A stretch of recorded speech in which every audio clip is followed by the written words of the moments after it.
కాటరా classic రెటినాలకు world class treatment ఇప్పుడు మన భీరంగూడలో American laser eye hospitals. అభివృద్ధి పరంగా కావచ్చు, సంక్షేమ పరంగా కావచ్చు, ఏమి చేయలేదనేసి రోడ్ పైకి వైసీపీ వస్తున్న పరిస్థితి. ఫర్ ఎగ్జాంపుల్ మా ఊరు మా రోడ్డు తీసుకుంటే ఎంతో డెవలప్ అయింది ఆ 5 ఏళ్ళ పీరియడ్కి ఇప్పటికి ఏడాదిలో.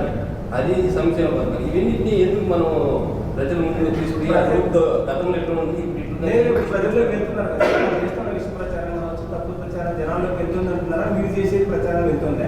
నేనేమంటానంటే తప్పుడు ప్రచారం తాత్కాలికం, చేసిన పని శాశ్వతం. చేసిన పనిని ప్రజల్లోకి తీసుకుపోవాలి, దాంట్లో సెకండ్ థాట్ లేదు. కొంతమంది నేను నా రాజకీయ జీవితంలో ఎప్పుడు కూడా రాజకీయం ఫేక్ ఫెలోస్తో రాజకీయం చేయాల. వీళ్ళు ఫేక్ అవాస్తవాన్ని వాస్తవం చేయడానికే ప్రయత్నం చేస్తారు. ఒక కేస్ స్టడీ మీ అందరికీ. వివేకానంద రెడ్డి చంపి నేను చంపామని నా చేతిలో కత్తి పెట్టే పరిస్థితికి వచ్చారంటే కరుడుగట్టిన నేరస్తులు. అంతేకాకుండా అవినీతిలో కూడా మామూలు అవినీతి కాదు, ఆర్థిక ఉగ్రవాదులు చేయని అవినీతి చేసే పరిస్థితికి వచ్చారు. నిన్న చూడండి, ఏదైతే అతను సింగయ్య వాళ్ళ కార్యకర్త వచ్చాడు, కారు కింద పడ్డాడు, క్లియర్గా ఉంది.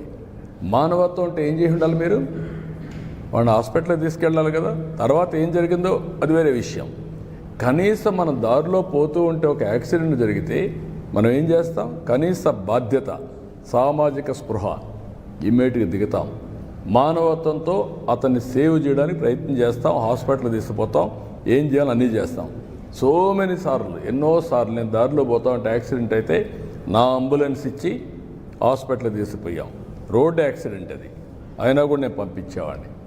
కనీసం నువ్వు నిలబడకుండా, కనీసం దాన్ని నీ మనుషులు అక్కడ ఒక కుక్క పిల్లల మారికి తీసి రోడ్డు మీద పక్కన బారేసి, చెట్ల కింద బారేసి మీరు వెళ్ళిపోయారంటే, కంపల్లో బారేసి మానవత్వం ఉందా మీకు? ఇప్పుడు ఆ అమ్మాయిని పిలిపించి బెదిరించి దాన్ని రాజకీయం చేయాలని చూస్తున్నారంటే వీళ్ళు మనుషులా? వీళ్ళు అదే ఈ ప్రజానీకం అర్థం చేసుకోవాల్సిన అవసరం ఉంది.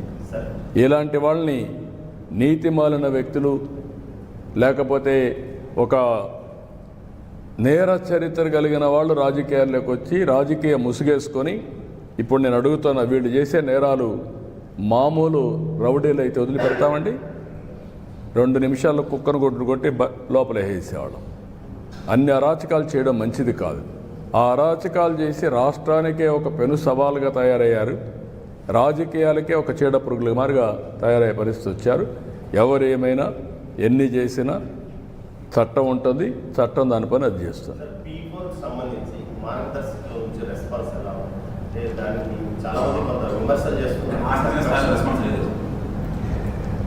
చెల్లి గవ్వ ఖర్చు పెట్టిన వాళ్ళు ఎవరైనా వస్తామంటే వాళ్ళని విమర్శించే అర్హత ఉందండి?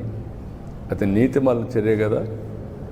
ఒక్క పైసా మీరు ఖర్చు పెడుతున్న దోచుకోవడం తప్ప ఖర్చు పెట్టడం లేదు. రాష్ట్ర ఆదాయాన్ని, రాష్ట్ర వనరుల్ని కొల్లగొట్టే మీరు ఎవడో వచ్చి స్వచ్ఛందంగా పనిచేస్తా అంటే వాడిని విమర్శించడం ఏంటండి? బుద్ధి ఉందా మీకు? ఇది కూడా రాజకీయం అండి. ఇలాంటి రాజకీయాలు చేసే వాళ్ళతో మనం రాజకీయం చేయాలంటున్నా. మిమ్మల్ని అడుగుతున్నా, ఈరోజు నేనేం చెప్పాను?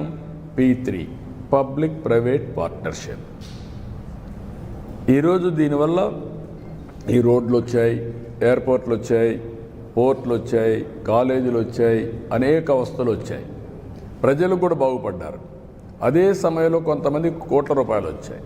ఆర్థిక అసమానతలు పెరిగిపోతున్నాయి. ప్రభుత్వం ఇచ్చే సంక్షేమ కార్యక్రమాలు ఎక్కడ ఆపం, అభివృద్ధి కార్యక్రమాలు ఆపం. కానీ సామాజిక బాధ్యత కింద ఆ రోజు జన్మభూమి పిలిపించా, జన్మభూమితో వచ్చి గ్రామ సేవ చేశారు. ఈరోజు నేను ఇచ్చేది P4 అన్నాను, ప్రభుత్వం ప్రైవేట్ పీపుల్ పార్ట్నర్షిప్. ఈరోజు నేను ఒక్కసారి మీరు చూస్తే, నేను ఒక 20 ఏళ్ళు తిరిగాను.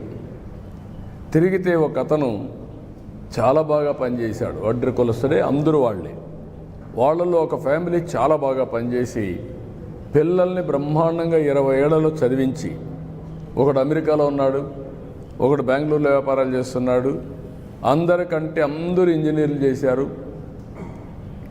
ఫస్ట్ ఒక కొడుకును మాత్రం చదివించలేక తోడుగా పెట్టుకొని అందరినీ తయారు చేశాడు. ఆయన కొడుకులు వాళ్ళ మళ్ళీ మనవాళ్ళు మనవరాళ్ళు కూడా చదివించాడు. అప్పుడు నేను డబ్బులు కూడా ఆర్థిక సహాయం చేశాను. ఆ రోజు చేసిన సహాయంతో వాడు అమెరికాకు పోయి మంచి ఉద్యోగం వచ్చి మళ్ళా డబ్బులు పంపించి ఇంటికి ఈరోజు బ్రహ్మాండమైన బిల్డింగ్ కట్టుకున్నాడు. నేను ఒక 2-3 ఇండ్లు P4 కింద తీసుకుంటానని ముందుకు వచ్చే పరిస్థితికి వచ్చాడు. అది స్ఫూర్తి. సుమన్ టీవీలో మీ పర్సనల్ అండ్ బిజినెస్ ప్రమోషన్స్ కోసం కింది నెంబర్కి కాంటాక్ట్ చేయండి.